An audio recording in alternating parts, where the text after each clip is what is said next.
요한복음 11장에 있는 말씀 보겠습니다. 이걸 다 읽긴 좀 많고 보니까 17절 읽겠습니다. 예수께서 와서 보시니 나사로가 무덤에 있은지 이미 나으리라 하셨습니다.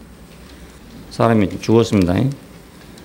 그 다음에 이제 예수님께서 그 사람을 보고 큰 소리로 나사로야 나오라 부르시니 죽은 자가 수족을 배로 동인 채로 나오는데 그 얼굴은 수건에 쌓였더라. 예수께서 가라사대 풀어놓아 다니게 하라 하시더라.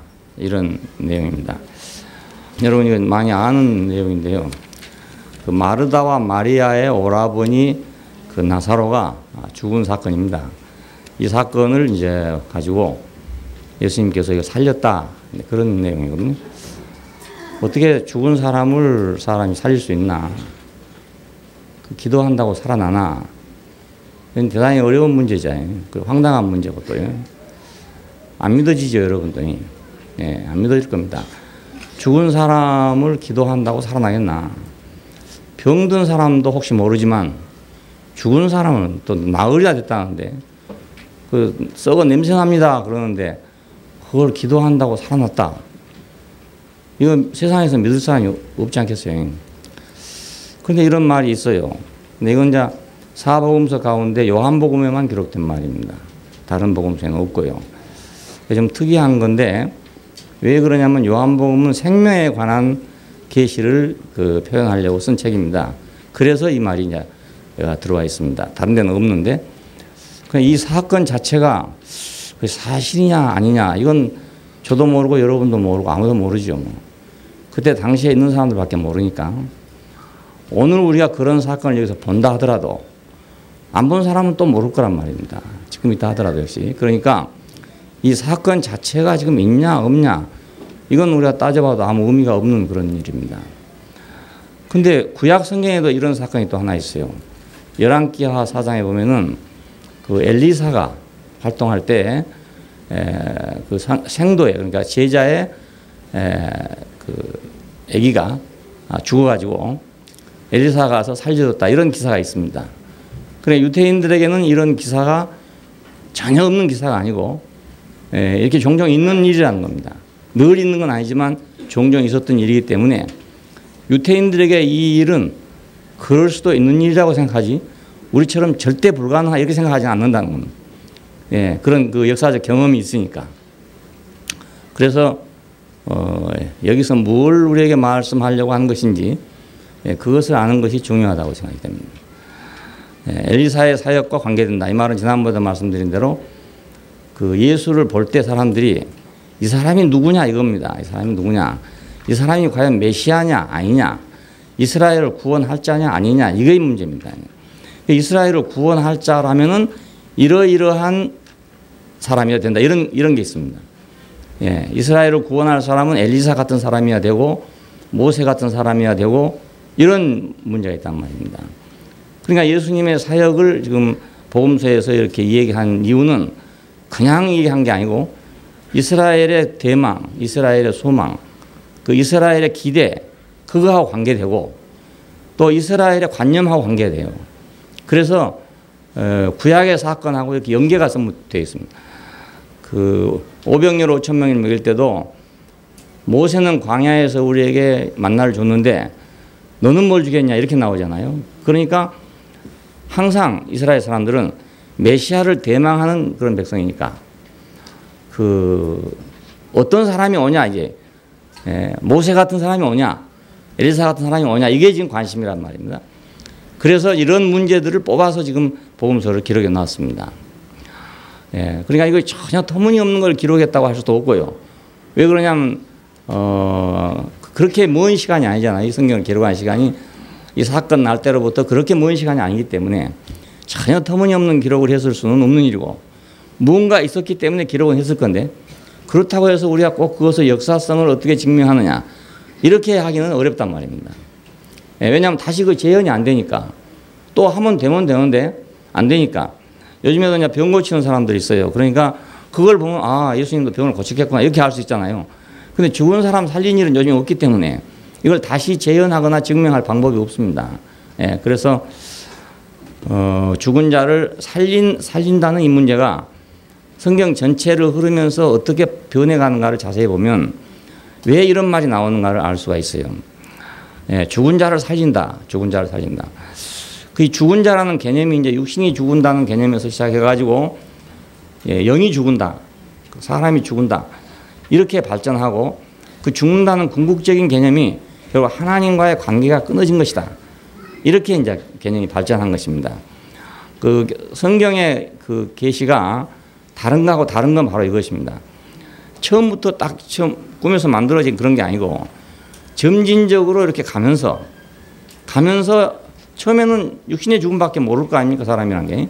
죽는다 그러면 육신이 죽는 거죠. 그런데 육신의 죽음 이상의 다른 어떤 죽음이 또 발견된 거란 말입니다. 그러니까 궁극적으로 가면 이거 육신의 죽음이 아니라 그보다 더 궁극적인 죽음이 있다. 영원한 죽음이 있다. 이런 데로 발전해 나가는 겁니다.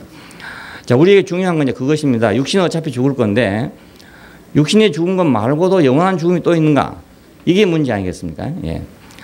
자, 인생은 하나님 앞에서 그러니까 죽은 자다. 하나님 앞에 죽은 자다. 우리는 다 살았지만은 하나님에 대해서는 죽은 자다 그겁니다. 하나님께 대해서는. 네가 이것을 먹으면 정령 죽으리라 이것도 자, 지금도 그렇습니다. 일부에서는 육신이 죽었다 이렇게 해석합니다. 선악과를 안 먹었으면 육신이 안 죽고 살도록 지어졌는데 그걸 먹어서 죄를 졌기 때문에 사람의 육신은 죽게 됐다. 이렇게 해석하는 것이 이제 여호와의 증인들입니다. 예. 그래서 이제 참된 구원은 뭐냐? 그 죽지 않는 육신으로 사는 것이다. 사는 거예요. 지상천국론을 주장한 이유가 바로 그것입니다. 자, 서양 사람들이 자, 예수를 믿다 보니까 어떤 데에 왔냐면 마지막 결론이 믿으면 영생한다. 그 영생은 뭐냐? 죽어서 영원히 천당 가는 것이다. 이렇게 됐단 말이에요. 그 영원히 천당 가는 것이다라고만 해놓고 나니까 이 문제가 생긴 것이 막막하잖아요. 그럼 육신은 없어지고 영원히 천당에 간다. 그러면 그 영혼이 어디 있는 것인가? 이렇게 막막해질 거 아닙니까?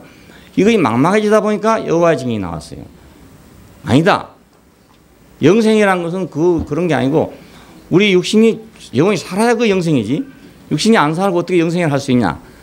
그래서 찾아보니까 자기들이 그랬겠죠. 찾아보니까 아, 사람이 원래 안 죽게 됐는데 죄를 져서 죽게 됐구나. 이렇게 발견하게 됐어요. 그래서 그 사람들은 지금 돌아다니면서 그 안 죽는 세계를 지금 전파하러 다닙니다. 지난번에도 말씀드린 것처럼 사람이 죽지 않는다. 죽지 않는다. 예? 죽지 않는 세계가 있다. 이걸 지금 얘기하려고 다니는 겁니다. 그래서 내가 그 사람 보고 당신 뭘 위해서 이렇게 전도하러 다닙니까? 라고 추궁을 하니까 이제 그 말이 나오는 거예요. 그 지상천국설 그러니까 나와서 그래서 그러면 성경에 어디든 좋으니까 사람이 피조물이 죽지 않도록 지었다는 데가 있으면 가져오라. 예? 그러면 우리가 얘기하지 않겠냐. 이랬더니 아직 안 와요. 예, 한 지금 몇 달 됐는데 전혀 우리 집에 안 옵니다. 계속 전도하러 오더니 우리 동네에 와요. 근데 지금 안 와요. 지금 안 와요. 그러니까 못 찾았는가 봐, 지금. 예. 그러니까 피조물이 안 죽도록 지어졌다 하는 그것을 찾아오라 해요. 아마 못 찾을 겁니다. 왜냐하면 육신은 죽게 돼 있단 말입니다. 예. 죽도록 창조가 됐어요. 안 죽도록 지어진 게 아니고. 그러니까 죽는다는 문제가 이제 개념이 달라질 거 아니겠습니까? 이건 그럼 뭘 죽는다 하는 것이냐? 아담 보고 너는 정령 죽으리라 했어도 800년, 900년을 살았단 말이에요. 그럼 정령 죽는단 말은 확실히 죽는단 말인데 어떻게 800년을 살았느냐 이거죠. 그러니까 이것은 육신의 죽음을 말한 것이 아니고 하나님과의 관계에서 인격적인 죽음이라고요. 예, 하나님과 관계가 끊어져 버린 거예요. 그때부터 이제 에덴 동산에서 추방됐다. 이건 하나님과의 관계가 끊어졌다 그 말입니다. 자, 이것이 진짜 죽음이다 그겁니다. 진짜 죽음 중에 죽음이. 자, 인생은 하나님 앞에서 죽은 자다. 네가 정령 죽으리라 하는 그 말 안에서 모든 사람은 죽은 자다 이겁니다. 원천적으로. 그래서 이제 계시록에 보면 살았다고 하나 실상은 죽은 자다 이런 말이 나옵니다. 살았다고 하나 실상은 죽은 자다. 그 실상은 그 말은 정령 죽으리라 했던 그런 것과 같은 거죠. 그리고 로마서에서 바울은 이제 아담 안에서 모든 사람이 죽은 것 같이 이런 말이 나왔어요. 그 아담 안에 있는 사람 다 죽었다는 뜻이거든요. 예, 멀쩡히 다 살아있는데 죽었다는 거예요. 자, 우리가 지금 주의할 것은 우리가 살았다고 하는 이름은 가지고 있지만은 실상은 죽은 자다 하는 그 죽음. 예, 그건 우리가 지금 다 부인할 수가 없단 말이에요.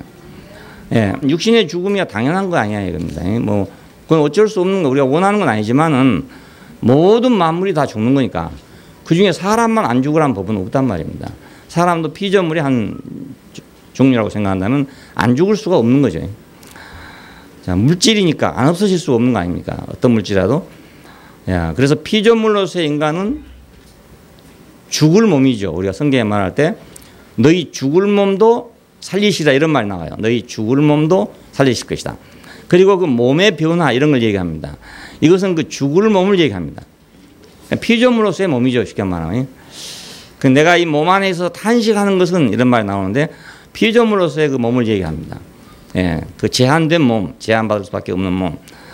근데 이제 죄인으로서의 인간, 이것은 죽은 자라는 거예요. 죽은 자. 앞으로 죽을 자가 아니고 이건 죽은 자.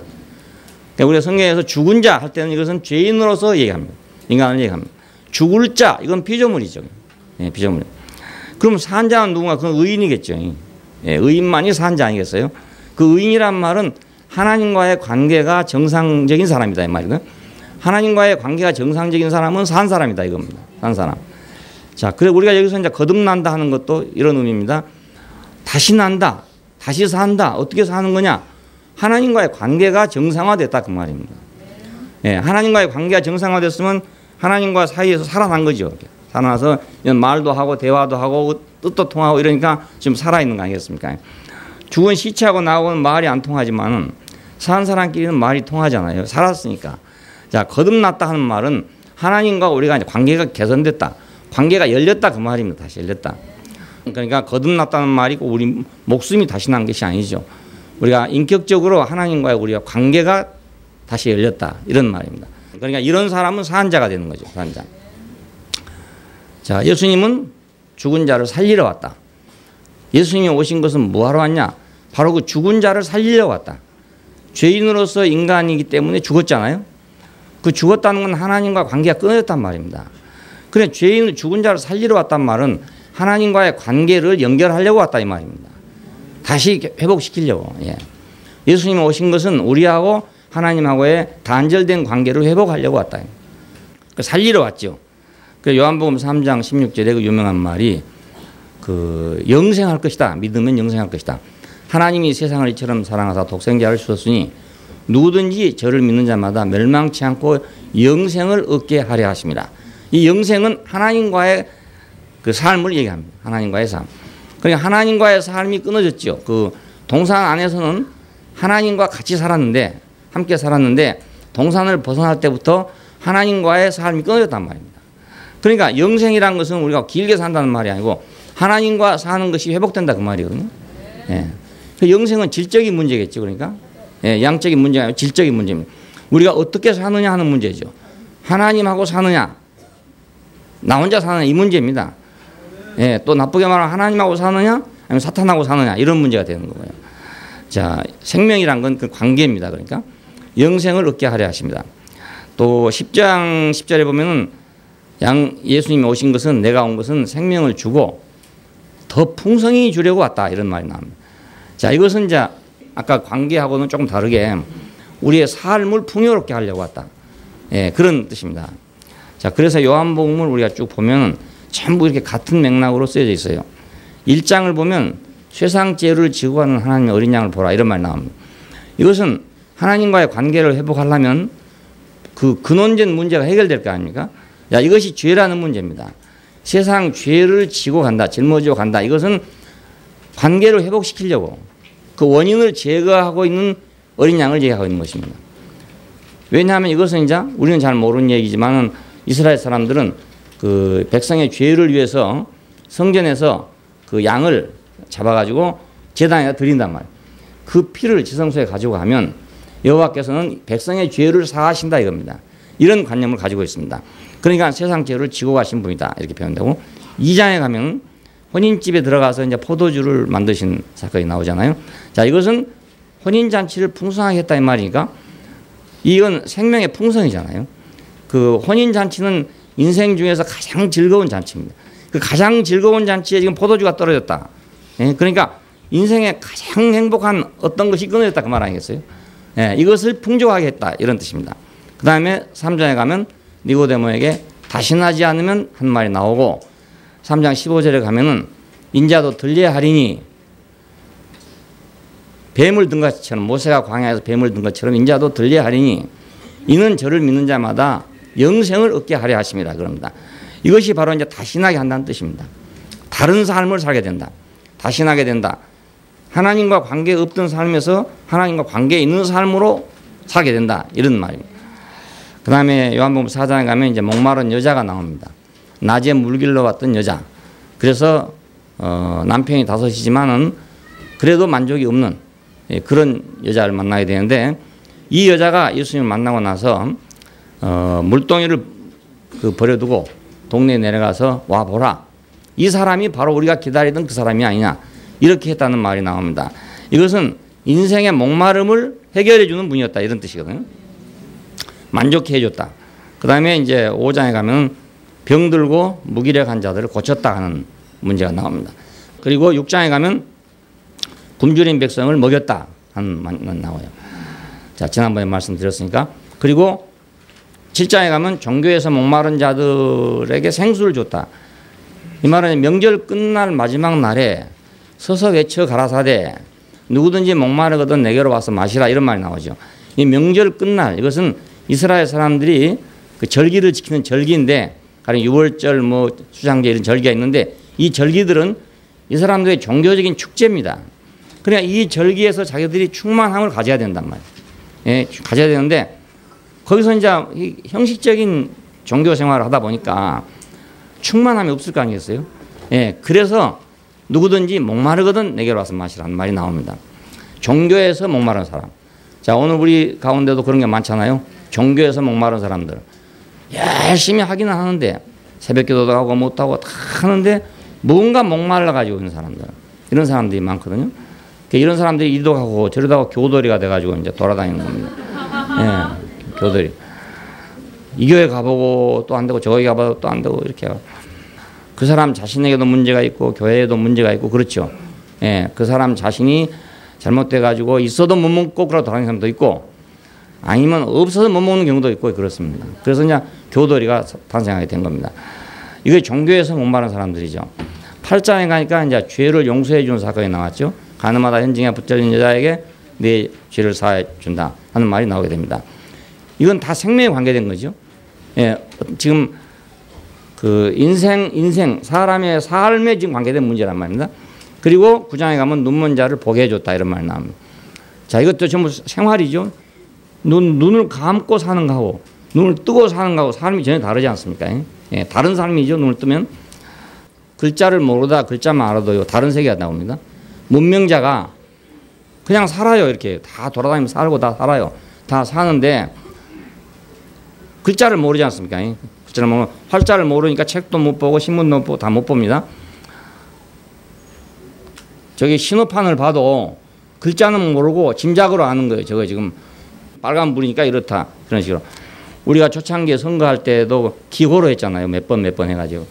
인도 같은 데서는 이제 뭐 그림 그려놓고 한다더라고. 뭐 코끼리, 뭐 토끼 이래 놓고 이제 찍을 사람 찍는 거예요. 문명자가 많으니까. 예, 그러니까 그 세계하고 문자를 알아가지고 우리가 이 문자의 세계를 보는 거하고는 천지 차이거든요. 완전히 세계가 넓어지고 다른 세계가 되거든요. 그러니까 하물며 눈을 감고 살다가 눈을 뜨고 살면 얼마나 그 세계가 달라지겠어요. 코가 막혔다가 터져도 신기한 세계인데 그 선전에 그런 건 나오죠. 코로 숨 쉬니까 좋다 이런 말. 코로 숨 쉬니까 좋다. 이 코 막힌 사람들 참 답답하거든요. 비염 때문에. 자, 눈먼 자를 보게 했다. 이거 새로운 삶이잖아요.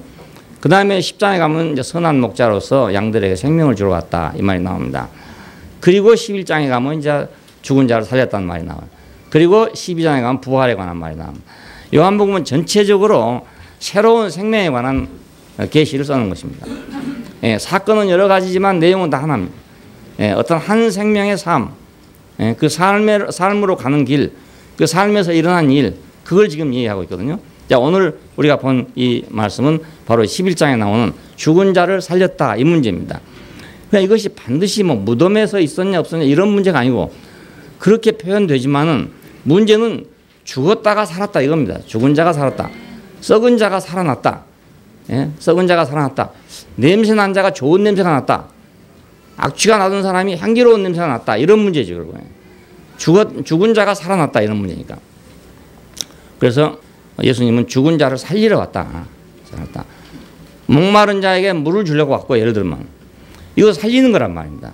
눈이 먼 자에게 보게 왔다. 이거 살리는 것이거든요. 다른 세계 안으로 우리가 살리는 거잖아요. 목이 마르다가 목이 딱 축여지면 우리는 보통 그런 거 잘 못 느끼지만 사막 같은 데서 만일에 목이 말라 죽게 됐다가 물을 마시면 얼마나 거의 새로운 삶이겠어요. 거의 완전히 새로운 삶 아니겠어요? 예. 그러니까 그 다른 삶으로의 이동, 다른 삶으로서의 전환 이것입니다. 결국. 자, 하나님의 말씀을 듣고 내 삶이 완전히 바꿔졌다. 달라졌다. 전에 이런 줄 알았더니 이렇구나. 세상이 이런 건 줄 알았더니 저런 거로구나. 딱 바꿔지는 순간에 우리는 다른 삶을 산단 말입니다. 예, 그러니까 예수님은 바로 우리를 그렇게 바꾸려고 오셨다. 예, 왜냐하면 모든 사람이 죽은 사람이니까. 그 죽었다는 것이 눈먼 것도 죽은 것이고 목마른 것도 죽은 것이고 죄진 것도 죽은 것이고 다 죽은 것입니다. 알고 보면 예, 이것이 회복되는 것이 살아나는 거란 말입니다. 꼭 시체가 됐다가 살아난 것만 살아난 것이 아니고 눈을 못 보다가 보는 것도 살아난 것이고요. 말을 못 하다가 말을 하게 된 것도 살아난 것이고 그렇잖아요. 나무를 키워보면 그래 화분 키워보면은 어떤 가지는 죽었다가 다시 싹이 난 수가 있어요. 예, 가지가 죽었는 줄 알았는데 밑에서 어떻게 싹이 다시 나온다고요. 그래갖고 그 가지가 다시 회생을 해요. 예, 그래 이건 잎이 났는데 다시 산 거 아닙니까? 우리 인생도 마찬가지로 우리가 하나님 말씀을 듣는 동안에 늘 살아나고 있다는 걸 알 수 있어요. 예, 이쪽 가지가 살아나기도 하고 저쪽 가지가 살아나기도 하고 잎이 나기도 하고 가지가 나기도 하고 늘 살아나고 있는 거예요. 한꺼번에 막 확 살아났다 이 말이 아니고 예. 그런 것만 기대하다가 보면 어디 엉뚱한 데 가게 되거든요. 예, 한꺼번에 살아보려고. 그러니까 한꺼번에 생명이 그렇게 사는 경우도 있겠지만 그러나 하나님 말씀이 우리가 올 때는 그렇게 사는 게 아니고 오른쪽 팔도 살아나고 왼쪽 팔도 살아나고 이런 셈이 되는 거예요. 뭐 중풍 같은 거 걸려가지고 한쪽을 전혀 못 쓰다가 이거 어떻게 생기가 돌아와가지고 산다고 생각해 보십시오. 그러면 이 팔이 죽었다가 산 거 아니겠어요? 죽었다가. 예수님은 바로 그걸 살리러 왔다. 그냥 나의 어떤 부분을 살리러 왔더니 살리러 온 거죠. 예? 어떤 부분인지 모르지만 각자에게 다 다르니까 경험이 다 다를 거예요 아마. 예, 팔이 오그라졌다가 펴진 사람도 있을 것이고 눈을 못 보다가 본 사람도 있을 것이고 말을 못 하다가 하게 된 사람도 있을 것이고 여러 가지 아니겠습니까? 왜 우리가 간증을 듣냐? 그것 때문에 듣습니다. 예, 팔이 펴졌다는 사람도 있고 눈을 떴다는 사람도 있고 이러니까 우리가 간증을 듣는 거지. 다 똑같이 팔이 펴졌다는 소리만 하면 한 사람만 하면 되거든요. 예, 여러 사람 할 필요가 없거든요. 자, 우리가 간증이 그래서 필요합니다. 그리고 나는 아직 체험하지 못한 거지만 다른 사람을 통해서 내가 또 다시 체험할 수 있거든요. 예, 그것이 또 다음에 내가 또 올 수도 있어요. 지금은 아니지만 다음에 또 올 수도 있어요. 그러니까 우리가 풍성한 교통이 필요하단 말이에요. 예, 삶은 풍성한 교통이 필요해요. 그렇게 보면 교회는 늘 풍성한 곳이죠. 왜냐하면 여러 사람이 여러 가지 경험을 하고 있기 때문에 여러 가지 살아난 경험을 한단 말이에요. 그 살아난 경험을 하기 때문에 이 풍성해질 건 당연한 거 아니겠어요? 예, 그냥 나만 어떻게 풍성해질 수 없을까 이 생각만 할 필요가 없어요. 예, 많이 구경하면 되거든요. 많이 구경.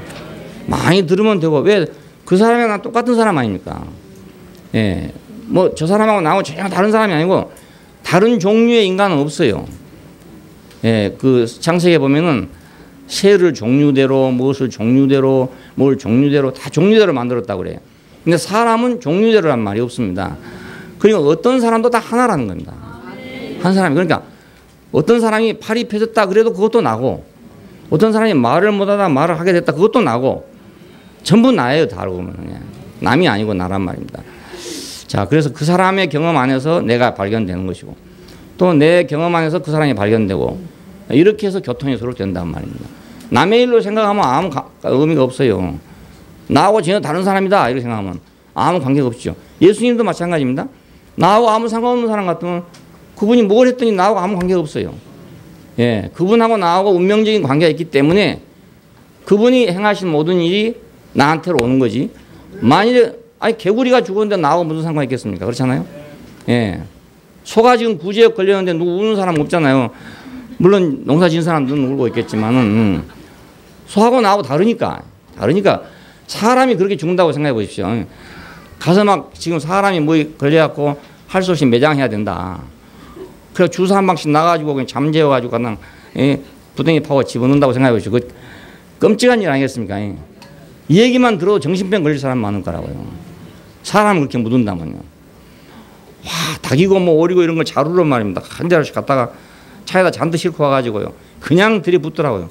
그럼 그 속에서 꾸물거리고 있는 거예요. 그 위에다가 막 흙을 부어붓는 거라. 그러니까 이게 우리는 닭하고 나는 다르다고 생각하니까 그렇지.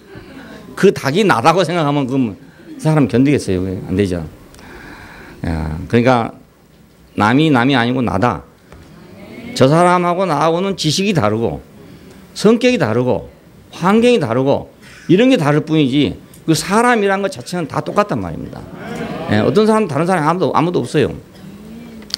다른 것들은 다 후천적인 것이니까 후천적으로 내가 뭐 돈을 많이 벌어서 돈이 있는 사람이 될 수도 있고 있던 돈도 많이 먹은 사람도 있고 여러 가지 아니겠어요.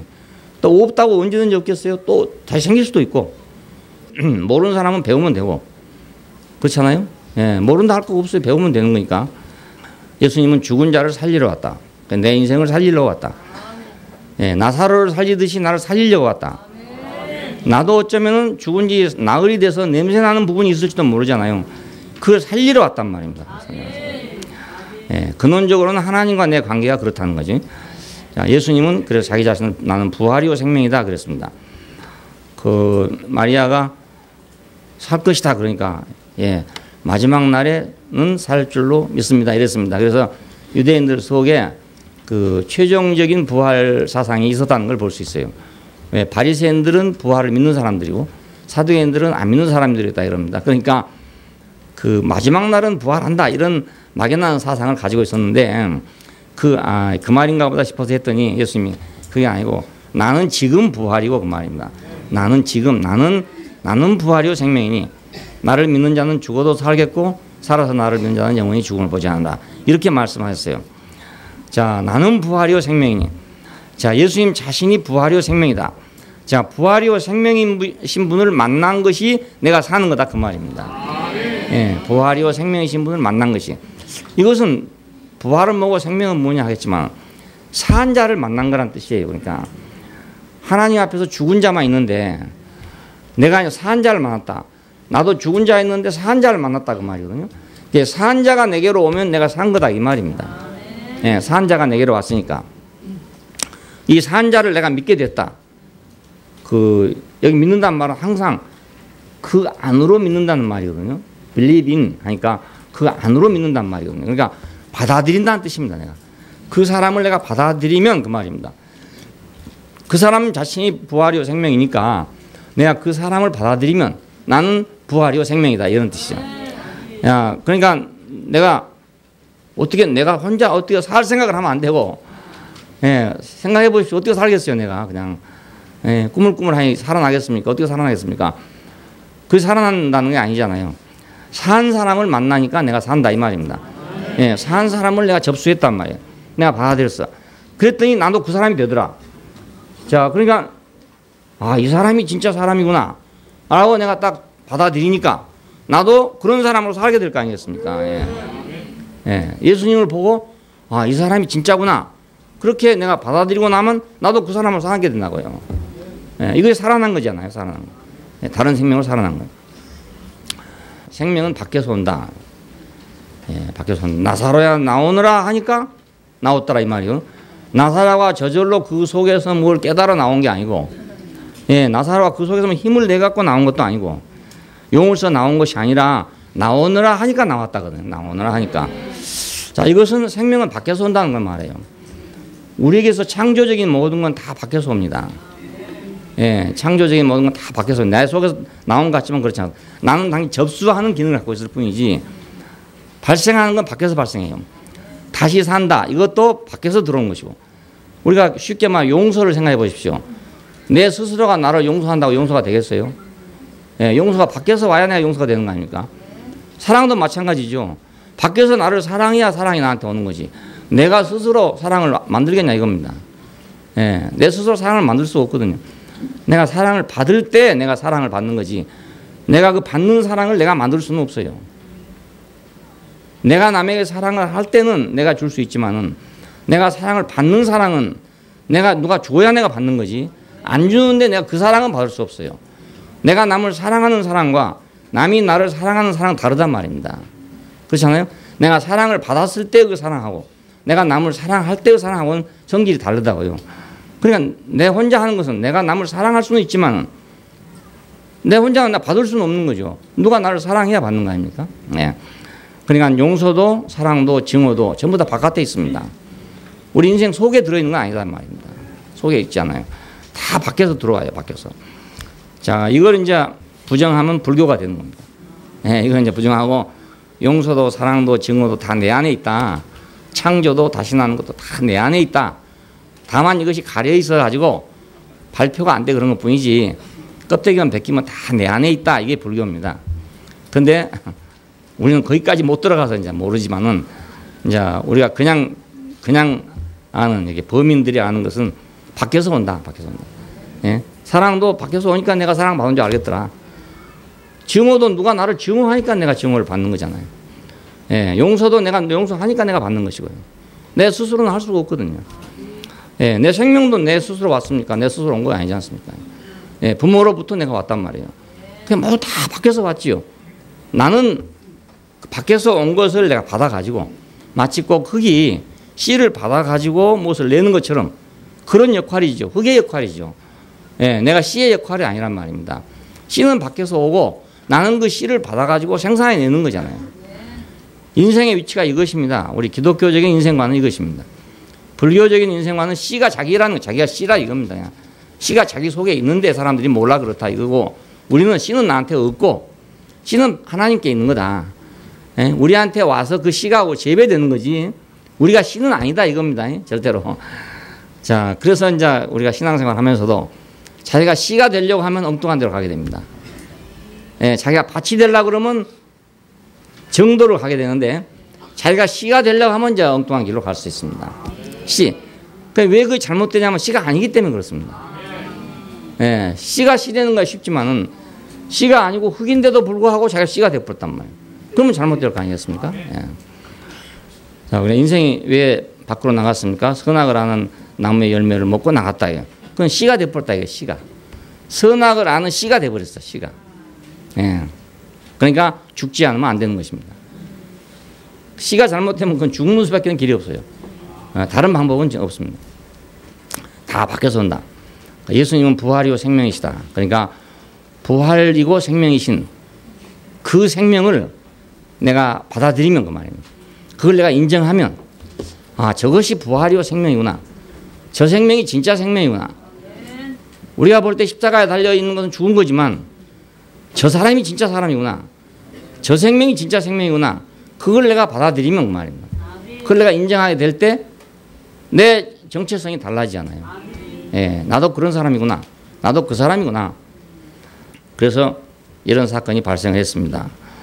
유대교의 지도자들은 이 사건이 발생하니까 예수를 죽이고 나사로까지도 죽이려 했다 그럽니다. 이거 이제 생명과 종교의 대결입니다. 언제든지 다 마찬가지입니다. 생명이 나오면 종교는 이제 자기가 없어지게 되거든요. 왜냐하면 종교는 사람이 자기가 무엇을 만들어가는 거잖아요. 이렇게 하나님을 찾아가는 길을 자기가 만드는 것입니다. 자, 그런데 자, 이런 다른 생명이 창조적 생명이 딴 데서 왔다. 이러면 이제 그 의식적인 종교, 그 형식적인 종교, 사람의 손으로 만들어진 것들이 다 무효가 되잖아요. 다 소용이 없어져 본다고요. 예. 그 속에서 나온 게 없으니까 겉에서 뭘 만들어 가지고 그걸 이제 자꾸 흉내 내는 겁니다. 예를 들어서 뭐 떡을 입에다 넣는다. 떡을 입에 뭐 먹는다. 이거. 그럼 처음엔 떡이에요. 그냥 밀가루 떡이에요. 떡인데 진짜 떡을 이제 못 먹으니까 그 떡을 먹을 거 아닙니까? 이건 예수님의 살이다. 이건 예수님의 몸이다. 하고 먹어요. 자꾸 먹다 보면 그것이 예수님의 살처럼 자기가 느껴지는 거죠. 예, 그 효과를 위해서 전례를 행하는 것입니다. 그 효과를 위해서. 그러니까 처음에는 다 누구라도 밀가루라고 생각하죠. 늘 먹다 보면 밀가루가 변해가지고 이제 예수님의 살이 되는 거예요. 화채설입니다. 화채설. 이 떡이 아니고 이것이 몸으로 화한다예요. 그러니까 이것이 종교입니다. 종교는 다른 게 아니고 그 살과 피가 아닌데 대용품을 가지고 다른 걸 가지고 자꾸 하다 보면 그것이 대신한단 말입니다. 대체하는 거죠. 생명을 대체하는 거라고요. 야, 그러면 사람이 거기서 이제 속아버리면 영 진짜하고는 다릅니다. 예, 진짜 생명하고는 다르기 때문에 이게 심각한 문제가 되는 거죠. 유대교의 지도자들은 예수에 대해서 위협을 느꼈습니다. 저 사람이 저렇게 된 걸 놔두면 사람들이 전부 저 사람 따라갈 텐데 그럼 어찌 되겠어요? 자기들은 폐업해야 되잖아요. 예, 그래서 이렇게 된 겁니다. 오늘날도 그래요. 뭐 지금 기득권을 가지고 있는 사람들은 누구나 다 그런데 정치적인 기득권, 뭐 종교적인 기득권, 뭐 근데 기득권 가진 사람들은 어떤 새로운 것이 나오면 제가 위협을 느낀다고요. 왜냐하면 자기는 폐업을 해야 되니까. 예, 늘 새로운 거로 갈아져야 되잖아요. 또 갈아지게 마련이고요, 사람이란 게. 그럼 이제 늘 새 것을 좋아하기 때문에 늘 새 걸로 가고 있으면 옛 것은 폐업을 해야 되는데 그 옛 것에 투자를 너무 많이 해놨기 때문에 폐업하기가 어렵단 말입니다. 그 목욕탕에 가면 사람 많잖아요. 야, 이거 돈 벌겠다 싶잖아요. 근데 목욕탕 해본 사람들 말 들으니까 돈 벌기 참 어렵대요. 왜냐하면 해마다 리모델링 해야 됩니다. 해마다. 왜냐하면 이건 서비스업이니까 해마다 새로운 걸 만들어내는 거예요. 옆집에서 새로 수리해 놓으면 나도 그렇게 해야 되는 거예요. 안 하면 다 안 와버려 그냥. 예, 목욕탕에 뭐 주인 보고 하는 사람 아무도 없거든요. 요만한 창구에 돈만 내면 되는데 주인 보고 목욕탕 가는 사람 아무도 없습니다. 그래 가보고 시시하면 안 가버려요. 그래서 여름마다 한 달씩 쉬면서 계속 수리를 하는 겁니다. 예, 그 비용이 계속 들어간대요. 그래서 돈 벌기 어렵대요. 우리 같으면 뭐 맹물 갖다 주고 말입니다. 자기 알아 씻고 가는데 말 돈 내고 가는데 얼마나 돈 벌기 쉽습니까? 근데 그게 아니라 하더라고요. 왜냐하면 늘 사람은 새로운 걸 더 좋은 걸 가게 되니까 지금 뭐 5년 전에 만든 그때 최고로 잘 만들어 놨어도요. 한 1년 지나면 또 꼬물이 돼버립니다. 예, 그래 그걸 또 수리해야 되거든요. 또 수리해야 돼. 그러니까 막 한 몇 년 못 따라오게 만든다 해서 저 피라미드 만든 거 아닙니까? 저거 저렇게 만들어 보면 몇 년은 못 따라올 거다. 그동안 해 돈 벌자 이겁니다. 그러니까 왕창 투자를 해가지고 못 따라오는 동안에 돈 벌자 이겁니다. 못 따라오는 동안에. 적당히 해놔두면 딴 사람도 그렇게 한다고요. 근데 피라미드 가보니까 도저히 이렇게 하려면 돈이 너무 많이 든다. 그래서 그냥 망설이다가 못 하는 거예요, 몇 년 동안. 그동안에 이제 본전 다 빼야 되는 거예요. 근데 모르 지금 대구에 그때 뭐 그보다 더 좋은 데 생겼는가는 모르겠어요. 하여간 최고로 그때 만든다고 성봉이 제가 만들었으니까. 자, 기득권을 가진 사람들은 항상 그래서 불안합니다. 예, 기득권은 항상 불안해. 언제 뺏길지도 모르니까. 타이틀 매치를 언제 뺏길지도 몰라. 예, 정상을 언제 뺏길지도 몰라. 그러니까 적당한 시간에 그냥 은퇴를 해야 되는 거라. 그렇죠. 박찬호가 은퇴했다 그러잖아요. 그 최고의, 예? 박기선인가 누가, 네. 네. 그 시간에 은퇴 안 했으면요. 가면 맨날 지는 거라, 이제. 그러면 과거의 영광까지 다 이제 망가져버린 거예요. 그러니까 아쉽지만은 거기서 은퇴를 해야 된다. 이게 세상입니다. 그러니까 종교에서는 이것이 아주 무서운 것을 합니다. 그냥 종교는 그런 뭐 운동선수 운동하다 그만둔 그런 정도가 아니기 때문에 이건 죽냐 사냐 문제가 생긴다고요. 그래서 예수를 죽이고 나사로까지도 죽여야 되겠다. 왜냐하면 나사로가 다니면서 계속 얘기해보면 안 되잖아요. 둘 다 죽이려고 했다. 이것이 기독교 역사에서 그대로 재현됐습니다. 예, 다른 종교도 마찬가지고요. 그러니까 이건 남의 얘기가 아니고 이제 멀리 있는 얘기가 아니죠. 그런데 한편에서는 부활의 잔치가 일어났다 이겁니다. 배단이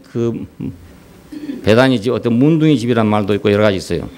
나사로가 사는 동네라고도 하고 배단이 문둥이 시몬의 집이란 말도 있고 이런 말이 나옵니다. 그런데 좌우지간 여기서는 잔치가 벌어졌습니다. 순서상으로는 이게 조금 다릅니다만은 그 마리아가 옥합을 깨뜨려서 값진 향유를 부었던 사건이 생깁니다. 이 주변에서. 그러니까 이것은 이제 큰 잔치죠. 예수님의 그 장사할 것을 미리 예비한 것이다. 이렇게 예수님 말씀하셨는데 여기도 이제 한 사람은 그것을 왜 허비하냐. 300데나리온에 팔아가지고 가난한 사람들 주면 될 텐데 왜 저것을 발에다 부어버리냐. 이렇게 말했어요. 그러니까 예수님께서는 내 장사를 위해서 예배한 것이다. 이렇게 얘기를 했고, 또 요한은 거기다 덧붙여가지고 그것은 그 예수님을 위해서, 옥합을 위해서 한 말이 아니고 돈을 가지고 있었기 때문에 그 돈이 욕심나서 그랬다. 이렇게 얘기해서 그랬어요. 하여간에 어떻든지 이거 가룟 유다였잖아요. 예. 그 가룟 유다가 아마 그 돈 를 맡았던가 봐요. 그 무리들 중에서 그 12명 중에서 돈을 맡았던 모양. 그리고 이제 이건 여자로서는 최고의 자기 그 사랑을 쏟은 것이거든요. 그 값진 향유, 옥합을 깨뜨렸다는 건 이건 일생에 한 번 가지고 있던 그런 옥합이라는 여자들이. 예. 그러니까 두 개의 옥합이 없는 거죠. 하나의 옥합만 가지고 있는데 그 옥합을 깨뜨렸으니까 자기 전체를 쏟아부은 거라고 할 수 있습니다. 그리고 백성들이 모두 환영해서 백성들이 다 보러 모두 오고, 죽은 사람이 살았다는데 안 좋다는 사람이 누가 있겠어요? 다 좋다 할 거 아닙니까? 그냥 우리가 쉽게 말하면 그냥 어떤 좋은 일이 생기면 일반 국민들은 다 좋다 해요. 일반 백성 다 좋다 해요. 근데 이거 기득권을 가진 사람은 자기 기득권 때문에 그걸 싫어하는 경우가 생겨요. 아무리 좋은 일이라도. 예. 그래서 여당이 잘하면 야당이 배 아프고, 야당이 잘하면 여당이 배 아프고 이렇거든요. 그래서 우리나라 정치하는데 보면은 야당은 정책을 잘 안 내놔요. 안 내놓고 반대만 해, 계속 반대만 해. 그럼 왜 정책을 내놓지 안 내놓냐 자꾸 이래 하거든요. 정책을 내놔야지 왜 반대만 하냐 이렇게 말하는데, 야당들은 정책을 안 내놓습니다. 왜 안 내놓냐? 정책을 내놓으면 여당이 잘해보면 안 되니까. 공이 여당으로 돌아가본다 이겁니다. 그러니까 안 하려고 합니다. 그래 반대만 계속하죠. 그럼 국민들이 일단 저 사람들 반대만 계속하는구나. 그 저런 사람들을 찍어주면 되겠냐 이런 생각이 나는 거예요. 알고 보면은. 그래서 내 생각 같으면 좋은 정책을 내놓으면 여당이 그걸 시행하더라도 국민이 볼 때 야, 저 야당에서 참 좋은 정책을 자꾸 내더라. 이렇게 돼야 수권 정당으로서의 우리가 신뢰가 생긴단 말이에요. 근데 이제 이 속 좁은 사람들이 우리가 만일 좋은 거 내놔두면 말이에요. 시행은 저 사람들이 할 텐데 어차피 그렇죠? 여당이 할 거니까. 그러게 되면 공은 여당이 돌아가 본다 이래요. 그러니까 안 내놓고 계속 이제 반대만 계속하는 거예요.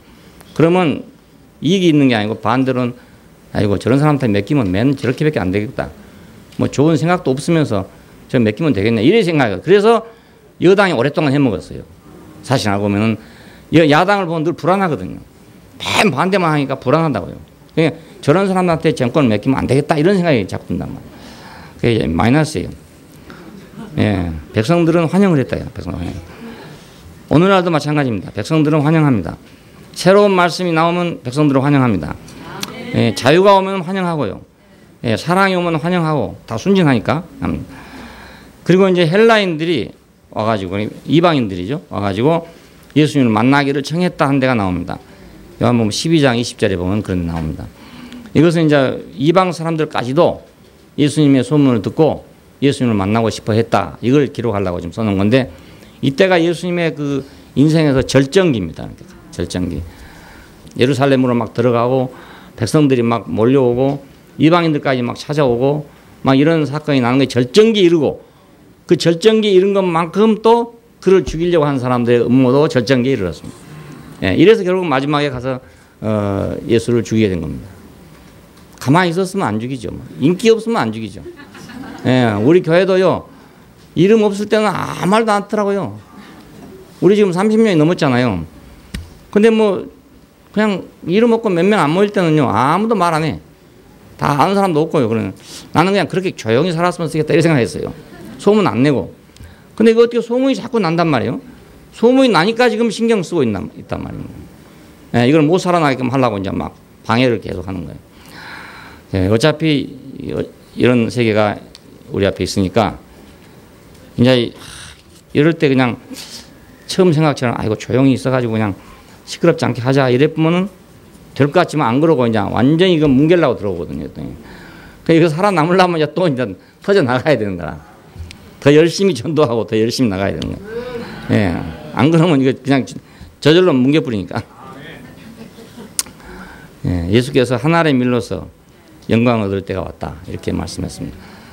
이제 백성들이나 이런 사람들은 그 능력을 보고 인기를 보고 와가지고 막 환호를 하고 이랬는데 예수님은 하늘의 밀로서 영광을 받을 때가 왔다. 예, 그렇게 말씀하셨어요. 그러니까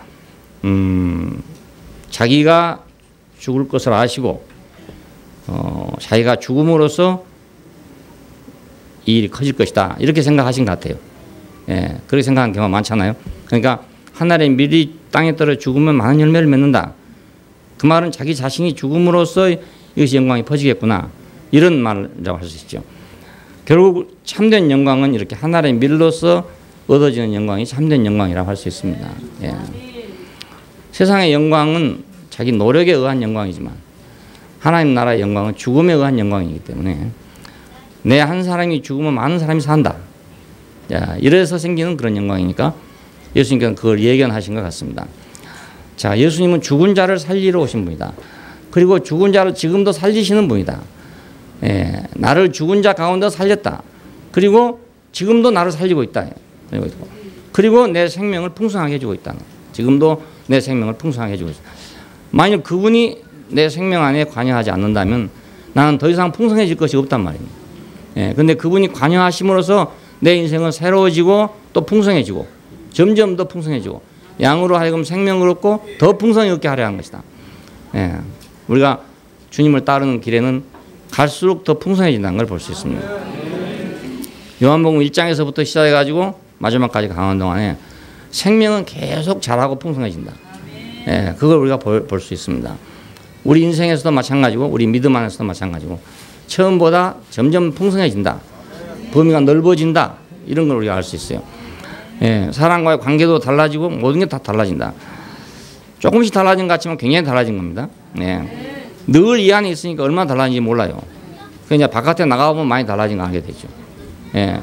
여러분이 아니면 10년 전에 만났던 친구를 다시 만나보세요. 그럼 얼마나 멀리 떨어져 있는지, 예. 얼마나 서로 달라져 있는지 알 수 있어요. 예. 그러니까 우리는 지금 그냥 있는 게 아니고 계속해서 우리는 달라지고 있고, 예. 그 생명의 성장을 계속하고 있는 겁니다.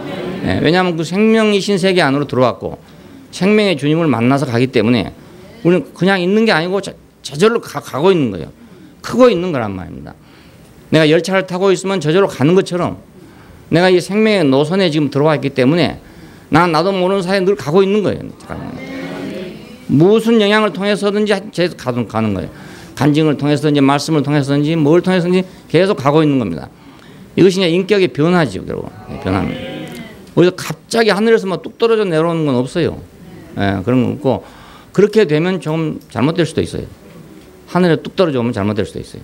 그러니까 너무 욕심내지 말고 내가 하나님 말씀 안에서 잘하고 먹고 잘하고 이렇게 생각해야지. 젖 먹고 잘할 생각을 해야지. 갑자기 뭐 소 한 마리 잡아먹고 그냥 어른 될 생각을 하지. 그래는 안 된다.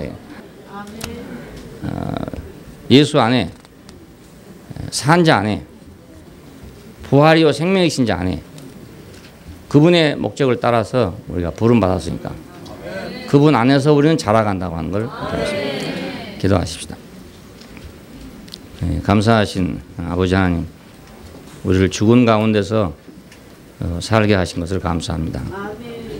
우리는 살았다고 했지만 주님 앞에서 주님이 보실 때는 우리는 다 죽은 자고, 우리는 하나님과 관계를 가진다고 했지만 하나님이 보실 때는 관계를 갖지 못한 자들이고, 주님이 보실 때는 관계가 끊어진 자들이었습니다. 그러나 이제 주님으로 인해서 우리가 다시 관계가 회복되고 당신의 말씀이 들리고 당신의 말씀이 소화가 되고 당신의 이끄심이 우리의 기쁨이 돼서 우리가 주님 안으로 한 발자국 한 발자국을 가게 하신 걸 감사합니다.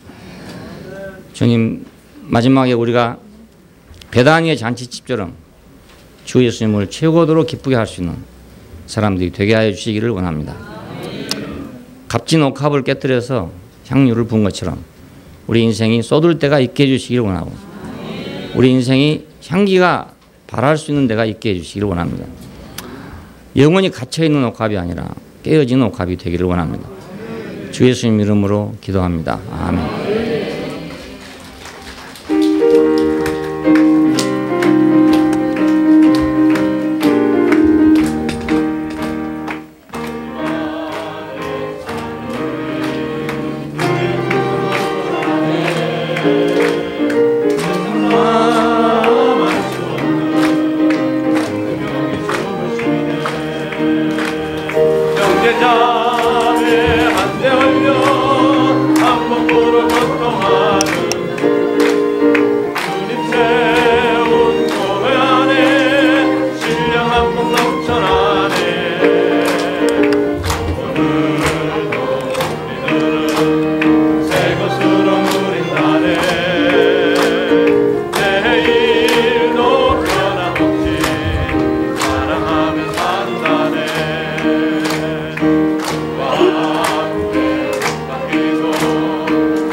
언제나 어디서나 장만조 방조의 생활 안에 사는 우리 사랑으로 살아가네. 내 사람은 새 사람이 되어났네. 그리스도 먹고 마셔 그의 성품 거연하는 주님 주신 이위엔 성kum잔치 풍성하네. 모두 이 잔치에 구름바다 이끌렸네.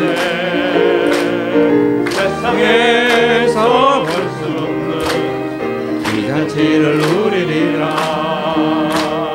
유대인도 이방인도 십자가로 처리되고